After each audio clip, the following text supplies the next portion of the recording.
안녕하세요. WMH 채널입니다. 지난 3월 삼성 디스플레이는 700여 명의 엔지니어를 베트남 플렉시블 OLED 모듈 생산 라인 개조에 투입해야 했지만 베트남의 한국인 입국 제한 조치로 삼성은 애를 먹은 적이 있습니다. 삼성 디스플레이의 베트남 현지 인력 투입이 늦어질 경우 향후 출시될 삼성전자 스마트폰 신제품을 비롯한 삼성 디스플레이의 글로벌 고객사 제품 생산에도 차질이 빚어질 수 있다는 우려가 언론에서 나오기 시작했습니다. 다행히 삼성 디스플레이 엔지니어들의 예외 입국을 허용하면서 해결은 됐지만 해외 사업은 리스크가 크다는 것을 느끼게 해주었습니다. 이에 삼성전자는 스마트폰 국내 생산 물량 일부를 베트남으로 옮기려고 했던 계획을 철회한 것으로 알려졌습니다. 오히려 유럽과 미주 등 해외에서 생산하던 물량 일부를 구미사업장으로 들여온 것으로 확인됐습니다. 국내 코로나19 사태가 안정 국면에 접어든 반면 해외 상황이 악화된 데 따른 것으로 분석됩니다. 28일 삼성전자와 지역 경제계에 따르면 삼성전자는 구미사업장에서 생산하던 프리미엄 스마트폰 일부를 베트남에서 생산하려고 했던 계획을 철회했다고 밝혔습니다.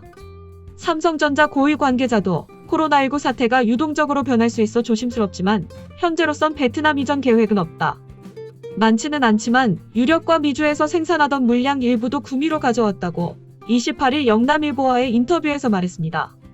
이에 구미 지역 언론은 한 번 가면 돌아오기 쉽지 않을 것이라는 생각 때문에 모든 사람들의 걱정이 컸다며 베트남 이전 계획을 취소한 만큼 삼성전자가 하루빨리 정상화돼 협력업체는 물론 지역 경제에 보탬이 됐으면 좋겠다고 적었습니다.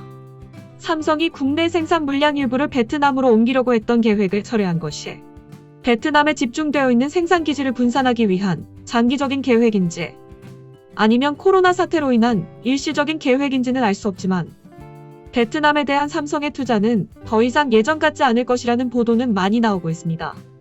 작년 12월 17일 베트남 현지 매체 젠크가 보도한 기사를 보면 삼성 베트남이 현지에서 더 이상 대규모 투자는 하지 않고 필요에 따라 소규모 투자로 전환한다고 보도했습니다.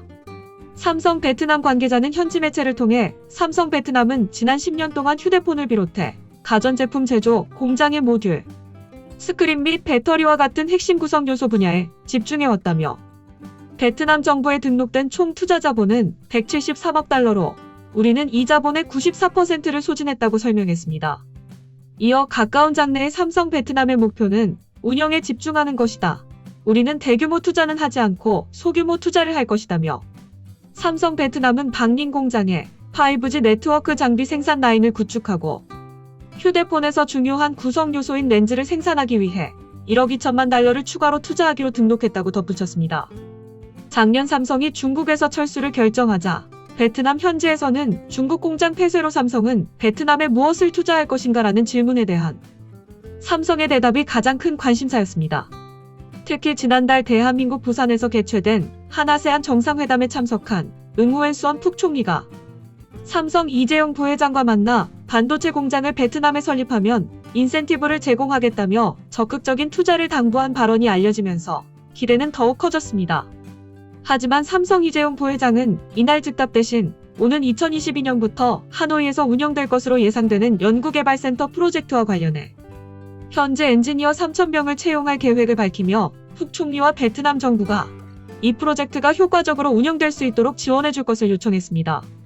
하지만 얼마 뒤에 삼성전자가 중국 시안에 있는 반도체 공장에 80억 달러 추가 투자를 공식화하자 신기술 산업에 대한 대규모 투자 소식이 무위로 돌아간 베트남 현지에서는 큰 실망감을 나타내기 시작했습니다.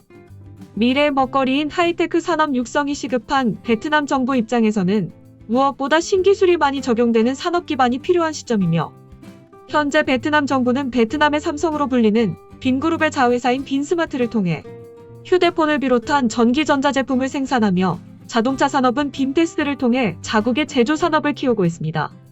하지만 현지 부품화의 비율은 극히 낮은 수준입니다. 빈스마트의 주력 파트너는 스페인이며 빈테스트는 독일입니다. 대부분의 부품은 수입하고 자동화 설비를 통해 조립 생산하는 방식입니다. 삼성의 신기술 산업들이 들어오면 더 많은 현지 기업들이 공급망에 참여함으로써 부품과 기술 현지화를 앞당길 수 있을 것으로 기대했다고 합니다. 그렇지만 삼성은 베트남이 가지고 있는 한계를 정확하게 알고 있는 듯합니다. 베트남 통계청은 2015년에 베트남의 노동 생산성이 싱가포르의 5%, 말레이시아의 20%, 태국의 35%, 필리핀과 인도네시아의 50% 수준이라고 했습니다. 또한 외국 기업의 투자금을 확보하기 위한 전략만을 앞세우고 있어 아세안의 다른 국가와 마찬가지로 고부가 가치 부품 개발, 기술 집약 산업 육성 노력을 계획만큼 실행하지 못하고 있다는 평가입니다. 이는 부품 소재 국내 조달 비율이 30% 수준에도 못 미치는 상황의 결과입니다. 중간재를 주변국인 중국, 회국에서 수입을 하는 구조는 베트남 내 중소기업의 발달을 가져오지 못하고 무역 규모에 비해 적은 수익을 얻게 되는 주요 요인이기도 합니다. 삼성은 지금부터 베트남 근로자의 인건비가 상승할 것을 대비해 베트남 공장 철수 계획 플랜을 가지고 있는 듯합니다. 베트남도 중국에 의해서 보듯 자국의 인건비가 오르면 삼성이 타국으로 공장 이전 계획을 가지고 있다는 것을 알고 있으며 베트남도 이를 대비해 삼성이 있는 동안 기술 이전을 위해 최대한 노력을 하고 있는 것처럼 보입니다. 베트남이 현재의 어려움을 극복하고 삼성의 기술을 이용해 부품과 기술 현지화를 앞당겨 중국을 대신해 제2의 세계의 공장으로 변신할 수 있을지 아니면 삼성의 단순 생산 기술 남을지 모든 선택은 삼성이 쥐고 있는 것처럼 보입니다. 이상 마치겠습니다. 시청해주셔서 고맙습니다. WMH 채널이었습니다.